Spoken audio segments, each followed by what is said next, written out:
Suamiku sayang, bukankah kau sudah mati? Bagaimana bisa kau masih memesan makanan online? Di lorong gedung yang gelap, aku melihat istriku mengenakan seragam pengantar makanan, tersenyum berbahaya padaku. 3 bulan lalu, demi melarikan diri dari keinginan posesifnya yang sakit, aku bekerja sama dengan seluruh keluargaku untuk mementaskan drama kematian palsu dalam kecelakaan balap mobil. Aku pikir aku akhirnya bebas. Tapi aku tertangkap hanya karena terlalu rakus memesan makanan online. Sekarang dia mencengkeram pergelangan tanganku. Berbisik lembut di telingaku. Jangan takut. Kali ini, bagaimana kalau kita mainkan permainan yang lebih besar? Suamiku, kau menang di babak pertama permainan ini. Sekarang saatnya babak kedua, giliranku.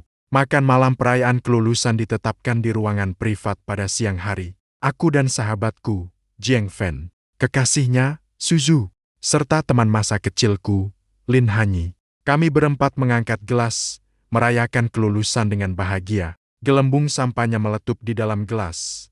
Suasananya sedang bagus. Jiang Fan meneguk minuman dalam jumlah besar, mengusap mulutnya. Bukannya aku mau bilang, kenapa kita merayakan kelulusan sekarang? Kenapa harus siang hari? Bukankah lebih asyik jika kita bersenang-senang sepanjang malam nanti? Suzu juga mengangguk setuju. Benar. Kak Hanyi, kau masih ada pekerjaan sore ini. Lin Hanyi meletakkan gelas minumannya. Dasar gelas dan meja berbenturan, menimbulkan suara denting yang nyaring. Dia mengusap mulutnya, lalu mengucapkan kalimat yang seketika membuat suasana ruangan menjadi dingin, karena kantor catatan sipil tutup malam ini. Senyum Jiang Fan dan Suzu membeku di wajah mereka. Jantungku mencelos. Firasat yang sangat buruk, merambat dari tulang belakang hingga ke ubun-ubun. Sial. Aku tertawa kering 2 kali, mencoba bertanya dengan hati-hati, siapa? Siapa yang begitu terburu-buru ingin menikah? Lin Hanyi tidak menjawab, dia hanya menoleh. Sepasang matanya yang indah menatapku tajam. Di dalam tatapan itu ada kemanisan yang tak terlukiskan, dan semacam tekanan yang membuatku sesak napas. Kita berdua, dia tersenyum seperti sekuntum bunga. Kamu lupa janji kelingking saat kecil. Sudah disepakati. Kalau sudah besar harus menikahiku. Sekarang kita sudah lulus. Apa kamu ingin mengingkari janji? Kulit kepalaku terasa kesemutan. Rasa canggung membuat jari kakiku seolah bisa menggali lubang di lantai. Bukankah itu semua hanya ucapan anak kecil? Aku mencoba tertawa untuk mengalihkan pembicaraan. Tapi dia sama sekali tidak memberiku kesempatan itu. Lin Hanyi tiba-tiba berdiri, dan langsung mencengkeram pergelangan tanganku. Tangannya sangat dingin. Namun tenaganya luar biasa besar. Mencengkeram erat seperti penjepit besi. Sama sekali tidak seperti tenaga yang seharusnya dimiliki seorang gadis. Pergelangan tanganku terasa sakit. Dia menghadap ke arah Jiang Fan dan Suzu yang sudah benar-benar terpana. Dengan nada bicara yang tidak bisa dibantah, dia mengumumkan, makan malam hari ini dibatalkan, ada urusan penting. Lain kali aku akan menyiapkan meja makan sendiri, untuk meminta maaf kepada kalian. Setelah selesai bicara, dia sama sekali tidak memedulikan perjuanganku. Dia menyeretku keluar. Hanyi, apa yang kamu lakukan? Lepaskan. Dia tidak menghiraukannya. Sepatu hak tingginya menginjak lantai dan mengeluarkan suara detak. Seperti sedang menghitung mundur sisa hidupku. Aku dipaksa masuk olehnya. Ke kursi penumpang mobil Maserati itu. Pintu tertutup dengan bunyi dentuman. Dia duduk di kursi pengemudi. Menyalakan mobil dengan gerakan yang sangat lancar. Profil wajahnya di bawah sinar matahari tampak indah seperti sebuah patung. Namun memancarkan dominasi yang tidak boleh dilawan. Aku masih melakukan perlawanan terakhir. Lin Hanyi, kamu sudah gila. Kita bahkan tidak membawa buku nikah. Bagaimana bisa kita menikah? Dia mengendalikan setir dengan satu tangan. Sementara tangan lainnya mengeluarkan 4 buku merah dari tasnya. Dan melemparkannya tepat ke pangkuanku. Buku kartu keluarga dari kedua orang tua kami berempat, tidak ada yang kurang satu pun. Dia berkata dengan nada santai, Paman dan Bibi sudah memberikannya padaku pagi ini. Mereka sangat mendukung kita. Aku benar-benar terdiam. Ternyata ini bukan keputusan impulsif. Ini adalah penculikan yang sudah direncanakan sejak lama. Orang tuaku, dan juga orang tuanya adalah kaki tangannya. Kali ini orang tuaku sendiri yang menjualku. Aku bahkan tidak melihat uang maharnya. Aku terkulai di kursi. Lebih baik aku menyerah saja. Hancurkan saja semuanya. Mobil berhenti dengan stabil di depan kantor catatan sipil. Dia melepas sabuk pengaman, lalu menoleh dan tersenyum padaku. Ada rasa antisipasi dalam senyum itu, ada kegugupan, dan juga sedikit ketegasan yang membuatku tidak bisa menolak. Feng Yuan, sudah siap menjadi milikku. Aku menatap wajah yang aku sukai sejak kecil itu, memantapkan hati. Bukankah ini hanya pernikahan? Aku menerimanya, dan pernikahan ditetapkan 3 hari kemudian. Semuanya terjadi begitu cepat seperti angin puting beliung. Malam sebelum pernikahan, rumah kedua keluarga kami yang saling berhadapan dipenuhi dengan tempelan karakter Z kebahagiaan. Warnanya merah menyilaukan mata, orang-orang berlalu lalang. Suasananya sangat ramai. Aku dibuat kelelahan sepanjang hari. Sampai pukul 2 dini hari, dunia akhirnya menjadi tenang. Aku berbaring di tempat tidur. Perutku berbunyi di saat yang tidak tepat. Jam biologis selama bertahun-tahun mulai beraksi. Entah apa yang merasukiku, aku mengambil ponsel. Memesan 1 porsi mie beras seafood melalui pengiriman. Ini adalah kesepakatan tak tertulis antara aku dan Lin Hanyi selama bertahun-tahun. Setelah begadang sampai pukul 2 dini hari, harus ada semangkuk mie beras seafood. Pesanan mie beras itu segera tiba. Aku membuka pintu dengan berjinjit, bersiap untuk mengambilnya lalu segera pergi. Klik, hampir di saat yang bersamaan, pintu di hadapanku juga terbuka. Aku mengenakan pakaian pengantin pria berwarna merah menyala. Dia mengenakan gaun pengantin yang juga berwarna merah menyala. Di tangan kami masing-masing memegang semangkuk mie beras seafood yang masih panas. Udara menjadi sunyi selama 3 detik. Kami berdua melihat penampilan satu sama lain yang konyol, dan tertawa bersamaan. Dia bersandar di bingkai pintu dan menggodaku. Selera makanmu tidak berubah ya setelah sekian tahun. Aku menutup wajahku dengan tangan secara berlebihan, meniru nada bicara orang tua. Jangan lihat aku, jangan lihat aku. Tidak membawa keberuntungan jika suami istri bertemu di malam sebelum pernikahan. Dia tertawa terpingkal-pingkal karena tingkahku. Keharmonisan dan kemanisan seperti pasangan suami istri lama ini membuatku terhadap kehidupan pernikahan yang akan datang, penuh dengan harapan yang belum pernah ada sebelumnya. Keesokan harinya di lokasi pernikahan, Jiang Fan sebagai pendamping pengantinku masih menggodaku di telinga. Yuan, hebat juga kau, baru lulus dan tidak punya tabungan sepeser pun, tapi sudah bisa mendapatkan X1 dewi kita sebagai istri. Bagaimana kau akan menjalani hidup nanti? Sebelum aku sempat membalas, Lin Hanyi sudah menggandeng lenganku. Dia berkata dengan tegas, suamiku tidak perlu bekerja nanti. Perusahaanku adalah sandarannya. Hidupnya hanya perlu bertanggung jawab untuk menikmati hidup. Yang penting bahagia. Jiang Fan terperangah. Mulutnya terbuka lebar dan tidak bisa menutup untuk waktu yang lama. Akhirnya dia hanya bisa mengucapkan 2 kata padaku. Ayah, aku merasa sangat puas di dalam hati. Aku menegakkan punggungku. Menjadi pria simpanan kakak masa kecil ternyata sangat nikmat. Aku sudah memutuskan untuk menjalaninya seumur hidup. Aku merebut mikrofon, menyatakan tekadku di depan semua orang. Jika istri bilang ke timur, aku tidak akan pernah ke barat. Apapun yang istri suruh, akan aku lakukan. Lin Hanyi merasa bahagia melihat sikapku yang sangat penurut ini. Dia tersenyum hingga matanya menyipit. Kehidupan setelah menikah benar-benar seperti hidup di surga. Setiap hari aku tidur sampai bangun dengan sendirinya, bermain game, pergi ke gym untuk angkat beban, lalu pulang ke rumah menunggu istri menyuapiku. Lin Hanyi merawatku dengan sangat teliti. Hari-hari seperti ini berlalu selama 2 bulan. Rasa baru itu mulai hilang. Kebosanan mulai merambat di hati seperti tanaman rambat. Aku memutuskan untuk mengajak Jiang Fan dan Suzu keluar untuk berkumpul dan mencari udara segar. Di telepon aku berjanji berulang kali bahwa aku benar-benar tidak akan menyentuh alkohol dan benar-benar tidak akan melirik wanita lain sedikit pun. Baru setelah itu Lin Hanyi setuju dengan terpaksa. Malam itu aku pulang ke rumah pukul 10 setelah bermain. Namun saat membuka pintu, yang menyambutku bukanlah pelukan hangat seperti biasanya. Lin Hanyi berdiri di pintu masuk, menatapku dengan wajah tanpa ekspresi. Dia tidak berbicara, berbeda dari biasanya. Dia mendekatiku. Seperti seekor anjing penjaga yang waspada, dia mengendus-endus tubuhku. Jantungku berdegup kencang mengikuti gerakannya. Tiba-tiba, wajahnya seketika menjadi dingin. Ada aroma parfum wanita lain di tubuhmu. Aku terkejut dalam hati, dan segera memberi penjelasan. Pasti karena aku terlalu dekat dengan Suzu. Tidak sengaja tertempel. Kamu tahu sendiri, dia memakai parfum seolah-olah itu gratis. Semprotannya bisa membuat orang pingsan. Dia hanya menatapku. Matanya memancarkan emosi yang tidak bisa kupahami. Ada sedikit obsesi, dan juga sedikit rasa terluka. Detik berikutnya, dia tiba-tiba mendorongku hingga jatuh ke sofa ruang tamu. Seluruh tubuhnya menindihku. Dia berbisik di telingaku. Napas hangatnya menerpa leherku. Namun itu justru membuatku merasa dingin. Aku akan menghapusnya, dan mewarnaimu kembali dengan aromaku. Malam itu dia sangat gila. Untuk pertama kalinya, dari dirinya, aku merasakan keinginan memiliki yang begitu kuat hingga menyesakkan. Keesokan harinya aku terbangun dengan pinggang dan punggung yang pegal. Rasanya tubuhku seperti dikuras habis. Namun Lin Hanyi di sampingku tampak berseri-seri. Seperti siluman yang telah menghisap cukup energi. Dia sudah menyiapkan sarapan. Dengan penuh perhatian menyuapiku. Seolah-olah orang gila dan obsesif semalam hanyalah halusinasiku. Rasa tidak tenang di hatiku segera tersapu oleh kemanisan itu.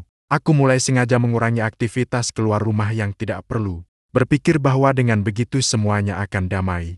Tapi aku masih terlalu naif. Seminggu kemudian, aku keluar setelah mandi. Angin hangat, ujung jarinya yang lembut, semuanya terasa sangat indah. Tiba-tiba gerakannya terhenti. Aku melihat dari cermin bahwa tatapannya seketika membeku. Dia menjulurkan dua jarinya, dan dengan lembut mengambil sehelai rambut dari bahuku. Sehelai rambut yang panjang dan ikal. Rambut itu bukan milikku, dan tentu saja bukan miliknya. Pikiranku seketika menjadi kosong. Apa ini? Suaranya sangat pelan, namun terasa seperti palu berat yang menghantam jantungku. Aku segera menjelaskan, pasti terbawa saat naik taksi online. Kebersihan taksi online sekarang sangat buruk. Ada apa saja di sana? Sayang. Percayalah padaku. Tapi dia sudah tidak mau mendengar lagi. Di dalam cermin, tatapannya dipenuhi rasa dikhianati, luka, dan kegilaan yang hampir tak terkendali. Dia menggeram rendah. Suaranya bahkan gemetar. Mengapa? Mengapa orang lain bisa menyentuhmu? Kamu jelas-jelas milikku. Sebelum kata-katanya selesai, dia seperti binatang buas yang terprovokasi. Tiba-tiba menerkamku dari kursi hingga jatuh ke atas karpet. Sebelum aku sempat bereaksi, rasa sakit yang hebat menjalar di leherku. Dia membuka mulutnya dan menggigitku dengan keras. Sial, aku menghirup napas tajam karena kesakitan. Secara naluriah aku ingin mendorongnya, tapi dia menekan bahuku dengan kuat. Kekuatannya sangat menakutkan. Itu bukan ciuman, itu adalah gigitan, hukuman dan pelampiasan yang berbau darah. Leher, pergelangan tangan, tulang selangka. Satu persatu bekas gigi merah yang jelas dengan serat darah. Terpatri di kulitku. Dia akhirnya mengangkat kepalanya. Bahkan ada sedikit noda darah di sudut mulutnya. Tatapannya tampak sakit namun merasa puas. Seperti seorang anak yang akhirnya mendapatkan kembali mainan kesayangannya. Aku sudah memberi cap padamu. Aku ingin lihat siapa lagi yang berani mendekatimu. Kamu adalah milikku, Feng Yuan. Dari ujung rambut sampai kuku kaki, hanya boleh ada jejakku. Aku berlari ke depan cermin, melihat bekas-bekas ambigu sekaligus kasar di tubuhku. Untuk pertama kalinya, rasa takut menenggelamkanku seperti pasang air laut. Ini bukan cinta, ini adalah kurungan. Aku mencoba berkomunikasi dan berbicara logis dengannya, tapi dia hanya memelukku erat dari belakang, mengulang berkali-kali di telingaku. Aku terlalu mencintaimu. Aku benar-benar takut, sangat takut kamu direbut orang lain. Suaranya terdengar seperti ingin menangis. Tubuhnya sedikit gemetar. Pada saat itu, hatiku melunak. Namun kelembutanku justru dibalas dengan kontrol yang lebih ketat. Sejak hari itu, dia mulai membatasi aku untuk keluar rumah dengan ketat.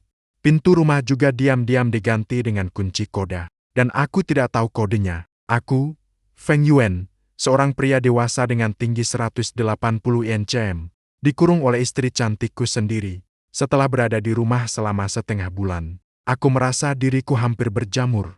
Setiap hari hanya menghadap 4 dinding. Bahkan tidak ada satu orang pun untuk diajak bicara. Aku hampir gila. Aku mulai mencari cara untuk menyelamatkan diri. Beradu keras pasti tidak akan berhasil. Itu hanya akan membuatnya semakin gila. Aku memutuskan untuk menggunakan strategi memutar. Aku berinisiatif menghampirinya, memberinya pelukan yang erat. Aku bernegosiasi dengannya dengan nada yang paling lembut. Sayang, aku terlalu bosan sendirian di rumah. Bagaimana kalau besok aku pergi ke kantor untuk menemanimu bekerja? Aku janji hanya akan diam di dalam kantormu. Tidak akan pergi kemanapun, ya? Lin hanya menatapku dan terdiam sejenak. Aku kira dia akan menolak. Tak disangka, wajahnya justru menunjukkan ekspresi gembira. Boleh, dia setuju dengan sangat tegas. Bahkan terlihat lebih senang daripada aku. Dengan begitu, aku bisa melihatmu setiap kali aku mendongak. Aku jadi lebih bersemangat dalam bekerja. Aku dengan naif mengira ini adalah awal dari kembalinya kebebasanku. Keesokan harinya, aku mengikutinya ke kantor. Kantornya berada di lantai teratas, sangat besar dan mewah. Bahkan ada ruang istirahat tersendiri. Dia menempatkanku di ruang istirahat itu, menyediakanku komputer model terbaru dan peralatan gaming lengkap. Dia berkata, "Kamu bermainlah di sini. Kalau lapar, panggil saja asisten. Selama aku bisa melihatmu saat mendongak, aku akan merasa tenang." Aku melihat peralatan yang setara dengan spesifikasi tertinggi warnet ini. Untuk sesaat, aku tidak tahu harus berkata apa. Mana mungkin ini namanya menemani bekerja. Ini jelas-jelas hanya pindah ke tempat penjara yang lebih mewah. Saat dia tidak sibuk, dia akan menjadi seperti kucing kecil yang manja, bersandar di sampingku, menemaniku bermain game, melihat caraku bermain dengan tatapan yang manis, seperti pasangan yang sedang dimabuk cinta. Namun begitu dia mulai fokus bekerja atau pergi rapat, tekanan udara di seluruh kantor menjadi rendah dan menakutkan. Aku merasa diriku seperti seekor kupu-kupu yang terkurung dalam kotak kaca raksasa. Indah, namun tidak memiliki kebebasan. Pernah suatu kali dia pergi untuk rapat jarak jauh yang penting. Sepertinya akan memakan waktu lama. Aku merasa sangat sesak. Jadi aku diam-diam menyelinap keluar kantor. Ingin pergi ke ruang pantry untuk mencari udara segar. Di dalam pantry ada beberapa karyawan perusahaan. Ada pria dan wanita. Semua orang tampak agak kaku saat melihatku. Tapi tak lama kemudian kami mulai mengobrol. Kepribadianku cukup ramah. Jadi aku cepat akrab dengan mereka. Gadis resepsionis perusahaan. Seorang gadis yang ceria dan terbuka. Bahkan mengobrol denganku tentang game yang baru saja rilis. Aku mengobrol dengan penuh semangat. Sama sekali tidak menyadari bahaya yang sedang mendekat. Lin hanya mengakhiri rapatnya lebih awal. Begitu dia keluar dari ruang rapat, dia melihatku, yang seharusnya beristirahat di kantornya, justru sedang berdiri di pantry, dikelilingi oleh sekelompok orang dan tertawa dengan ceria, terutama saat dia melihatku dan gadis resepsionis muda yang cantik itu, sedang mengobrol dengan asyik. Wajahnya seketika menjadi dingin. Senyuman itu seperti jarum yang menusuk tajam ke matanya, menyulut semua rasa cemburu dan kegelisahannya. Dia tidak mengamuk di tempat. Dia berjalan mendekat dengan tenang. Bahkan wajahnya masih membawa senyum lembut. Dia menggandeng tanganku dengan alami, lalu berkata kepada semua orang dengan nada yang seolah sedang menegaskan kepemilikan, "Perkenalkan, ini suamiku, Feng Yuan." Kemudian dia menoleh menatapku. Suaranya begitu lembut hingga terasa sangat manis. "Sayang, sudah tidak pagi lagi. Ayo kita pulang." Saat itu aku belum menyadari betapa seriusnya masalah ini. Aku hanya merasa kekuatan genggamannya hampir meremukkan tulangku. Begitu sampai di rumah, pintu tertutup dengan bunyi brak. Detik sebelumnya dia masih lembut seperti air. Detik berikutnya dia berubah menjadi orang yang berbeda. Dia menghempaskanku ke sofa dengan kasar, menatapku dengan mata yang memerah. "Apa kau merasa dia lebih cantik dariku? Kenapa kau tersenyum padanya? Senyummu hanya boleh kulihat sendiri. Apa kau lupa? Dia benar-benar kehilangan kendali." Malam itu, ada beberapa bekas gigitan baru di tubuhku. Yang lebih mengerikan adalah, sejak hari itu, sangkarku menjadi semakin kecil. Di kantor, dia akan mengunci pintu ruangan dari dalam. Di rumah, dia langsung mengunciku di dalam kamar tidur. Aku menjadi koleksi pribadinya. Aku benar-benar hancur. Hidup tanpa melihat cahaya matahari seperti ini, dipelihara seperti hewan peliharaan membuatku merasa tercekik. Mental dan fisikku perlahan-lahan terkikis. Saat dia membawakanku makanan, aku menumpahkannya ke lantai. Saat dia memohon padaku, aku melawannya dengan keheningan, menggunakan cara menyakiti diri sendiri untuk memaksanya menyerah. Melihatku yang semakin hari semakin layu dan kurus hingga wajahku berubah, Lin hanya akhirnya panik. Dia tidak lagi bersikap dominan, tidak lagi gila. Dia berlutut di samping tempat tidurku, memeluk kakiku, menangis memohon agar aku mau makan. Dia bilang asalkan aku makan, dia akan menyetujui apapun permintaanku. Aku memanfaatkan kesempatan ini. Dengan suara lemah namun tegas, aku mengajukan permintaanku. Aku ingin pulang, aku ingin melihat orang tuaku. Ini adalah batas terakhirku, dan juga satu-satunya harapan untuk menyelamatkanku. Dia menatapku. Tatapannya penuh dengan pergulatan dan rasa sakit. Dia takut begitu aku pergi, aku tidak akan pernah kembali lagi. Dia ragu untuk waktu yang sangat lama. Akhirnya, dia mengangguk sambil menatap wajahku yang tidak bernyawa. Dia mengantarku pulang ke rumah orang tuaku dengan mengemudi sendiri. Kompleks perumahan tempat kami tumbuh besar bersama. Saat turun dari mobil, dia masih menggenggam tanganku dengan erat. Enggan untuk berpisah. Keinginan untuk memiliki dan obsesi di matanya itu membuatku merasa merinding. Begitu dia pergi, aku segera menutup pintu dan menguncinya. Kemudian aku menggunakan seluruh tenagaku untuk menelepon Jiang Fan. Setengah jam kemudian, orang tuaku, mertuaku, serta Jiang Fan dan Suzu yang datang dengan terburu-buru. Semuanya duduk di ruang tamu rumahku. Di hadapan semua orang, tanpa mengucapkan sepatah kata pun. Aku melepas baju atasku. Bekas-bekas yang tumpang tindih antara yang baru dan lama, bekas gigitan dan bekas cengkeraman berwarna biru keunguan, terpapar ke udara. Seperti jaring yang menggugat sebuah kejahatan. Sangat mengerikan untuk dilihat. Ruang tamu menjadi sunyi senyap. Ibuku seketika menutup mulutnya dan menangis terisak. Ayahku gemetar karena marah. Wajah mertuaku menunjukkan keterkejutan, rasa iba dan ketidakpercayaan. Suzu bahkan lebih takut hingga wajahnya pucat pasi. Dia mencengkram lengan Jiang Fan dengan erat. Ayah mertuaku memukul meja dengan keras. Cangkir teh sampai terguncang dan melompat. Wajahnya memerah karena marah. Dia mulai memaki dengan keras. Anak durhaka ini, apakah dia sudah gila? Beraninya dia melakukan ini. Jiang Fan melihat luka-luka di tubuhku. Wajahnya juga menunjukkan rasa tidak percaya. Dia tidak bisa membayangkan. Sosok Lin Han yang begitu dominan melindungiku di pernikahan, yang mengumumkan akan membuatku menikmati hidup selamanya, bisa berubah menjadi monster yang begitu mengerikan dalam sekejap. Semua orang terkejut oleh kenyataan yang kejam ini. Atmosfer menjadi sangat mencekam. Semua orang berkumpul untuk mendiskusikan strategi. Melapor ke polisi tidak bisa. Ini adalah urusan rumah tangga. Dan itu hanya akan membuatnya benar-benar marah. Membuatnya melakukan hal-hal yang lebih gila. Berbicara langsung dengannya. Lebih tidak berguna lagi.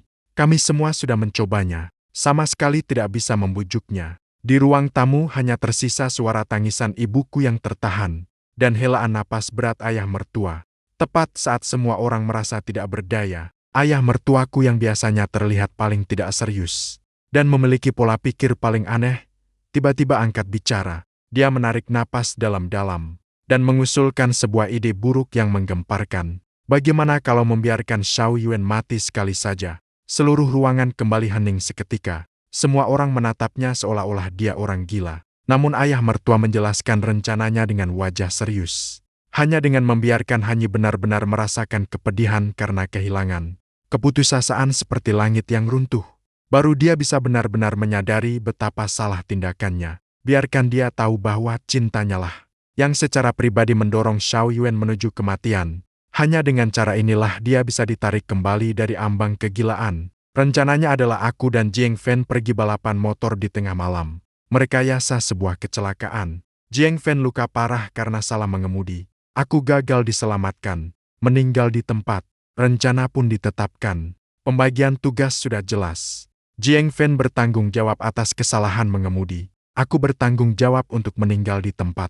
Lokasinya dipilih di ruas jalan pinggiran kota yang terpencil dan tanpa CCTV. Agar memudahkan pemberian bukti palsu yang kami buat setelah kejadian, ambulans disediakan oleh ayah mertuaku melalui teman yang memiliki rumah sakit swasta. Mereka akan bekerja sama dengan kami dalam sandiwara ini sepanjang prosesnya. Semuanya sudah siap, hanya tinggal menunggu malam tiba. Malam sebelum aksi dimulai, aku memanggil Jiang Fan ke taman kecil di bawah gedung. Aku menatapnya sambil menarik napas dalam-dalam. Ekspresiku sangat serius. Demi agar terlihat nyata, nanti aku harus mendorongmu beserta motormu.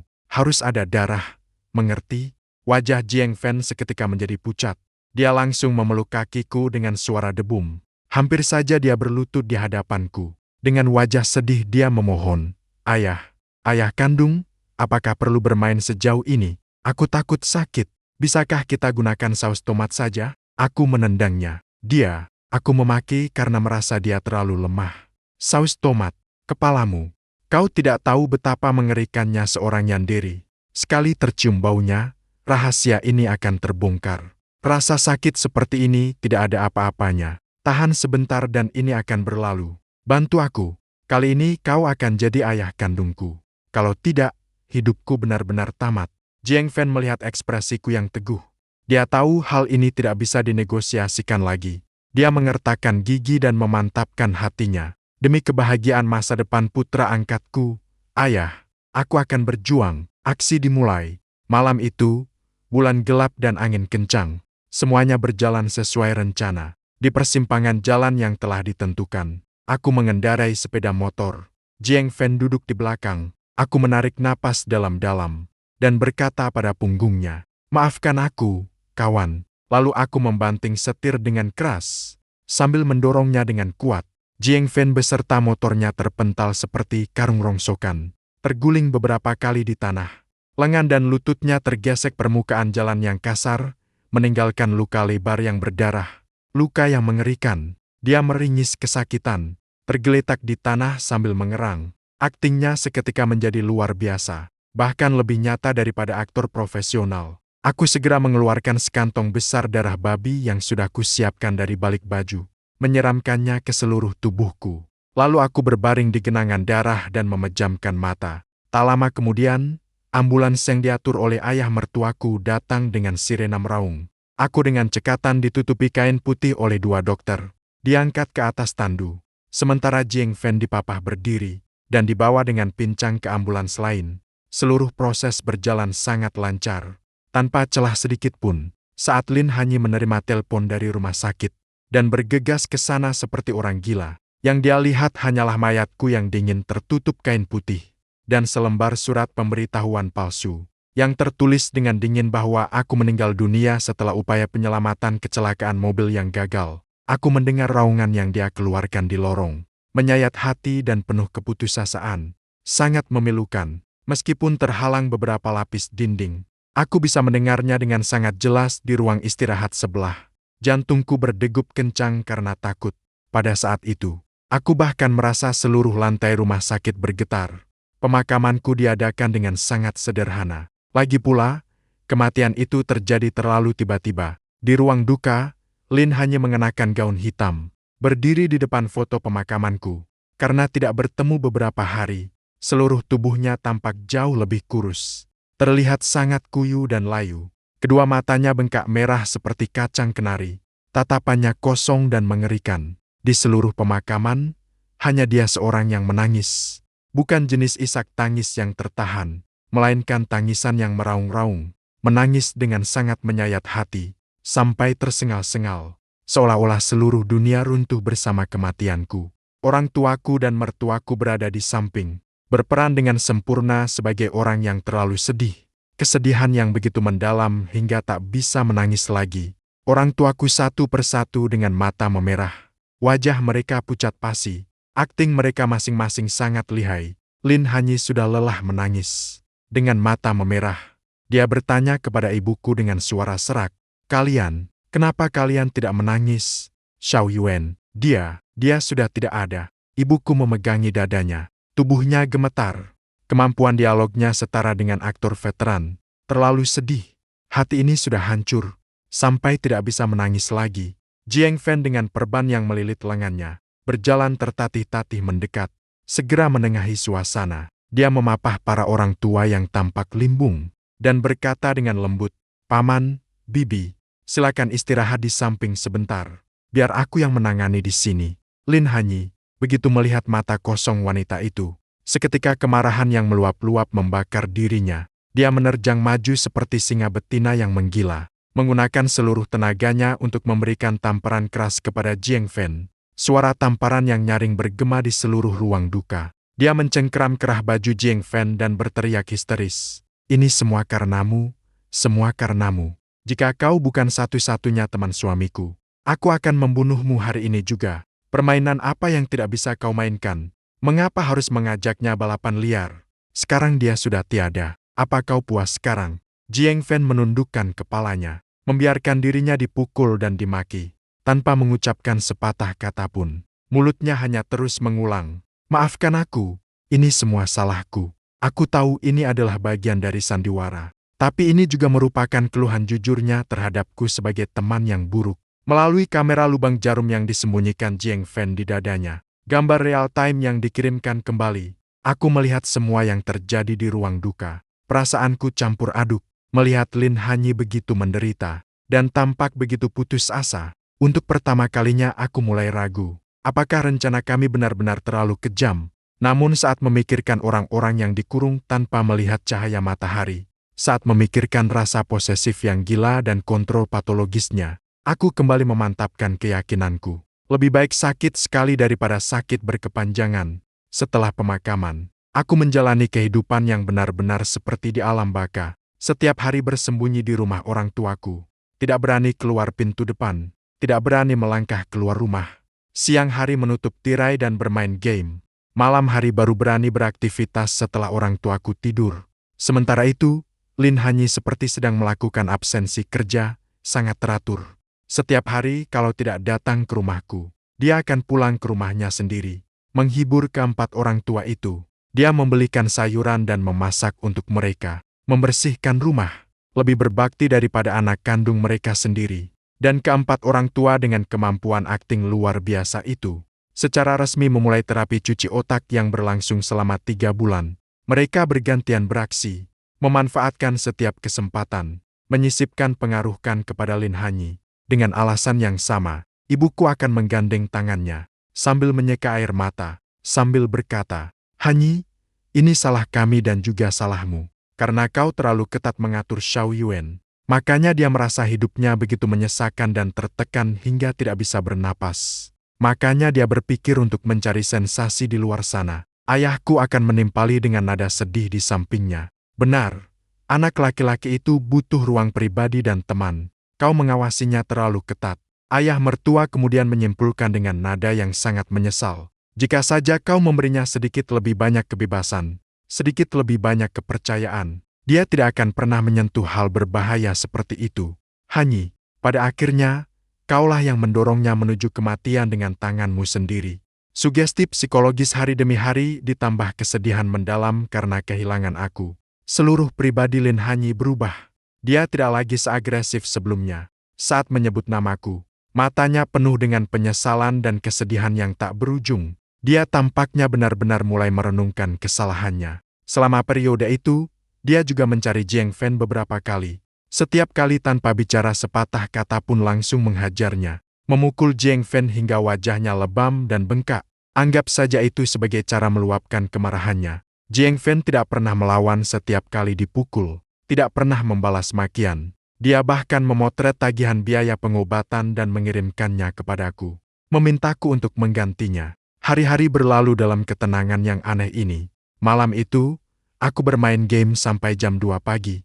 Perutku mulai keroncongan lagi. Aku sampai lupa aturan dunia bawah selama 3 bulan ini. Secara tidak sadar, aku memesan semangkuk mie beras seafood. Kurir pengantar makanan segera mengantarkan mie tersebut ke depan pintu. Aku membuka pintu seperti seorang pencuri. Dengan cepat mengambil pesanan itu, lalu menutup pintu. Baru saja aku berbalik dan berjalan 2 langkah. Aku mendengar pintu di seberang, yaitu pintu rumah orang tuaku dan Lin Hanyi. Terdengar suara klik, pintu itu juga terbuka. Aku sangat terkejut hingga jiwaku terasa terbang, sambil memegang mie beras yang panas. Seperti pencuri yang tertangkap, aku segera menyelinap kembali ke kamar. Mengunci pintu, jantungku berdegup kencang di dalam dada, seolah ingin melompat keluar dari tenggorokan. Keesokan paginya, aku segera berlari ke ruang tamu untuk menyamakan cerita dengan orang tuaku. "Ayah, Ibu, jika nanti Hanyi datang bertanya, apakah tadi malam ada yang memesan camilan tengah malam, kalian harus bilang bahwa kalian yang lapar, dan memesan makanan tambahan." Ayah dan ibuku mengangguk dengan wajah serius.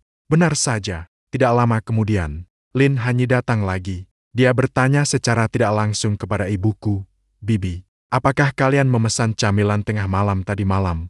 Sepertinya aku mendengar suara kurir pengantar makanan. Ibuku menjawab dengan wajah datar. Tanpa rasa gugup sedikit pun. Dengan tenang menjawab, ya, orang tua tidak tahan lapar. Tadi malam menonton TV sampai larut. Jadi aku dan pamanmu masing-masing memesan semangkuk mie beras. Lin hanya bergumam oh. Dia tidak bertanya lebih lanjut. Melihat punggungnya yang pergi dengan rasa ragu. Aku bersandar di balik pintu. Punggungku berkeringat dingin karena ketakutan. Hampir saja, benar-benar hampir saja. Setelah lolos dari bahaya, aku bersikap tenang selama beberapa hari. Setiap malam aku bertahan hidup dengan makan mie instan. Tidak berani lagi memesan makanan online. Tapi kebiasaan manusia benar-benar hal yang paling menakutkan. Sekali keinginan makan itu muncul, maka tidak bisa ditekan lagi. Hari itu dini hari, aku tidak bisa menahannya lagi. Mie beras seafood, aroma segar yang familiar itu seolah sudah tercium oleh hidungku. Sekali lagi, entah karena dorongan apa, aku mengambil ponsel untuk memesan dan membayar. Kali ini aku belajar untuk lebih pintar. Aku sengaja menulis catatan pada pesanan.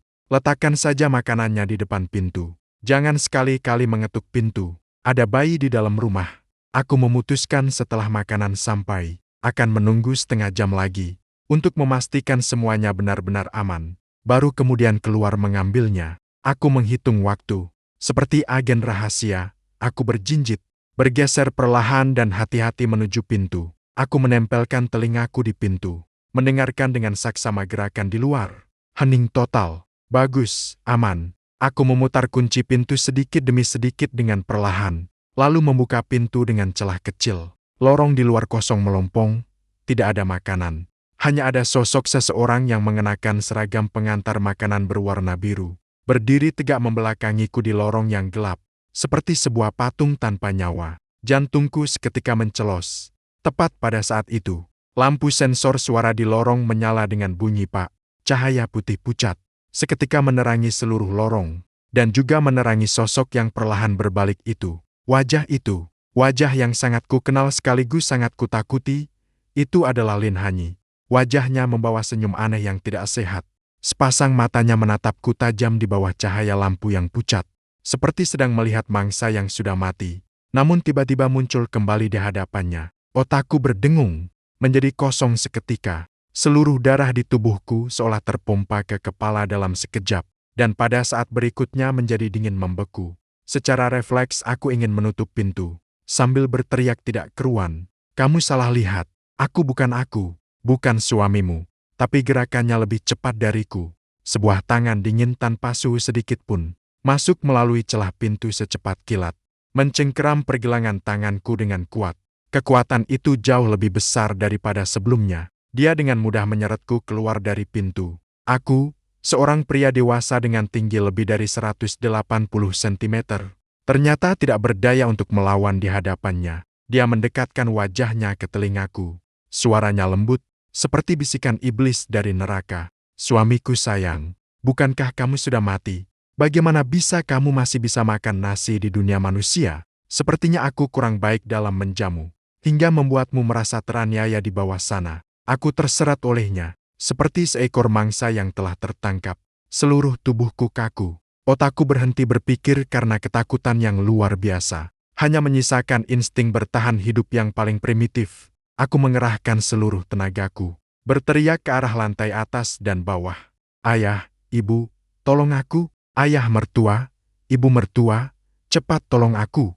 Putra dan menantu kalian akan diseret kembali ke alam baka." Suaraku bergema di lorong gedung yang kosong, penuh dengan isak tangis dan getaran. Namun, dia sama sekali tidak panik.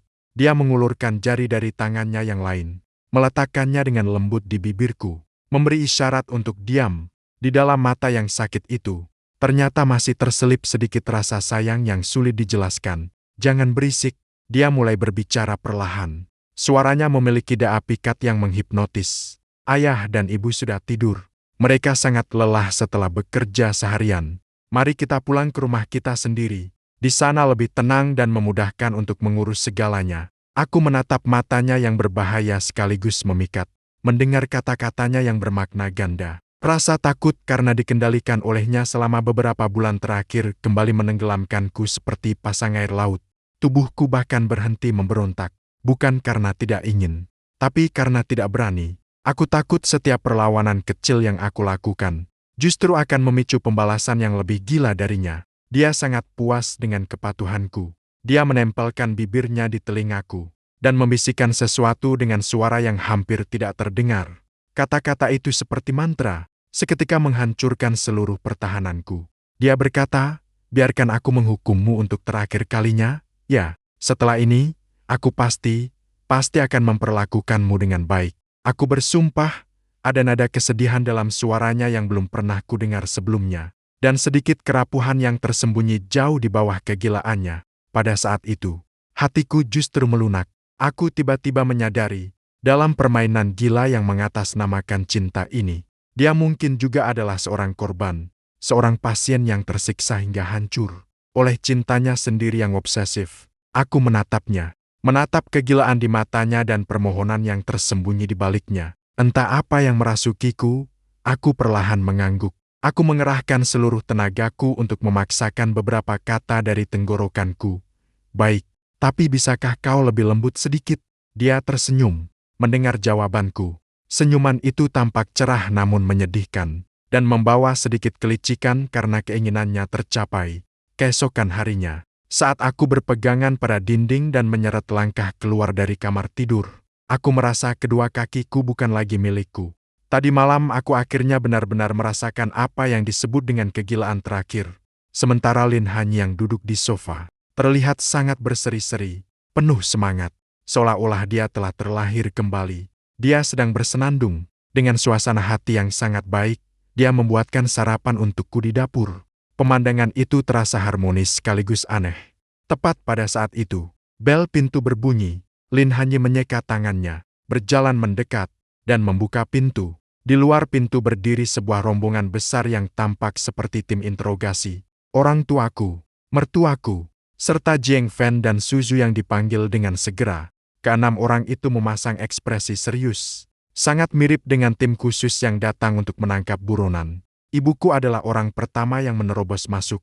Dia mengabaikanku, langsung menarik tangan Lin Hanyi, memulai mode nasihat yang penuh kesabaran. Hanyi sayang, ibu tahu kamu sangat mencintai Xiao Yuan, tapi cinta itu bukan tentang memiliki, bukan tentang mengontrol. Kamu harus percaya padanya, dan lebih penting lagi, percayalah pada dirimu sendiri. Kamu begitu hebat, begitu cantik, mana mungkin Xiao Yuan meninggalkanmu. Kemudian giliran ayah mertuaku yang memancarkan aura kuat. Dia mengeluarkan wibawanya sebagai ketua direktur, menunjuk hidung Lin Hanyi dengan tegas. Lin Hanyi, aku perintahkan kamu untuk memperlakukan Xiao Yuan dengan baik mulai hari ini. Jika kamu berani menyiksanya lagi seperti sebelumnya, keluarga Lin tidak akan menganggapmu sebagai putri lagi. Aku berada di samping dengan bekas kemerahan di leher yang tidak bisa ditutupi. Mengangguk dengan gila, memberi mereka semangat melalui tatapan mata. Ya, benar, itu sangat tepat. Tekan lebih keras lagi. Lin Hanyi dikelilingi oleh semua orang di tengah. Jarang sekali dia tidak membantah, juga tidak mengamuk. Dia hanya menoleh dan menatapku dengan datar. Hanya dengan satu tatapan itu, aku yang tadinya merasa berani karena dukungan orang lain, seketika berubah kembali menjadi seekor anak anjing yang tertindas. Segera menciutkan leherku. Tidak berani menatap lagi saat menghadapi nasihat dan pendidikan dari semua orang secara bergantian. Lin Hanyi terdiam cukup lama. Begitu lama hingga aku mengira dia akan meledak lagi. Dia menghela napas panjang. Suaranya sangat pelan, namun terdengar sangat jelas. Aku mengerti rasa sakit kehilangan dia beberapa bulan yang lalu itu. Aku tidak ingin mengalaminya untuk kedua kali. Aku akan berubah. Mendengar dia mengucapkan kata-kata aku akan berubah secara langsung. Semua orang yang hadir tampak menghela napas lega. Suasana seketika menjadi lebih tenang. Sebuah sidang keluarga yang tadinya penuh ketegangan, berubah menjadi rapat keluarga yang hangat dan harmonis. Bagaimana cara menjalani hubungan di masa depan? Bagaimana membantunya membangun rasa aman? Bagaimana membuatku hidup kembali? Semuanya tampak berkembang ke arah yang lebih baik. Lin Hanyi berjalan ke arahku. Di hadapan semua orang, dia menggenggam tanganku dengan lembut. Dia menatapku. Tatapannya menunjukkan ketulusan yang belum pernah ada sebelumnya. Feng Yuan, apakah kamu bersedia menemaniku untuk membaik perlahan-lahan? Di bawah tatapan 6 pasang mata, apalagi yang bisa kukatakan? Selain mengangguk, apakah aku punya pilihan lain? Aku mengangguk dengan kuat. Aku bersedia. Dia menunjukkan senyum cerah yang tulus, sesuatu yang sudah lama tidak terlihat. Pada saat itu, sinar matahari terasa pas. Segalanya tampak damai. Aku bahkan sempat merasa sebuah ilusi bahwa kami benar-benar bisa memulai semuanya dari awal. Lalu tiba-tiba dia mendekatkan wajahnya ke telingaku, berbisik dengan suara yang hanya bisa didengar oleh kami berdua. Sayang, aku tahu aku salah, tapi aku masih merasa tidak aman. Jantungku tiba-tiba berdegup kencang. Firasat yang sangat buruk seketika muncul di benakku. Aku hanya bisa mendengar dia melanjutkan dengan nada yang sangat manis hingga memuakan. Namun terselip nada yang tidak bisa ditolak di telingaku. Mari kita buat seorang anak. Jika sudah punya anak, aku akan merasa aman. Beberapa hari ke depan, aku harap kamu bekerja keras ya. Aku mendengarnya hingga kulit kepalaku terasa kesemutan. Seluruh jiwaku terasa hancur. Merepotkan, ya. Sialan, apa ini hanya masalah repot selama beberapa hari? Ini bisa merenggut nyawaku. Melihat matanya yang penuh dengan ketegasan yang tak terbantahkan, insting bertahan hidupku melonjak drastis. Aku segera mendekatkan diri ke telinganya dan merendahkan suaraku. Istriku sayang, bisakah kita tunda beberapa hari dulu? Tubuhku ini baru saja bangkit dari kematian, belum sepenuhnya pulih. Lihatlah tubuhku yang kecil ini. Aku harus minum sedikit arak obat koleksi ayahku untuk memulihkan tenaga. Kalau tidak, aku takut aku tidak akan kuat menahannya. Setelah mendengar itu, dia meniup telingaku dengan lembut. Tersenyum seperti iblis kecil yang berhasil mendapatkan apa yang diinginkannya. Kamu tahu kan, mereka semua bilang aku ini yandere.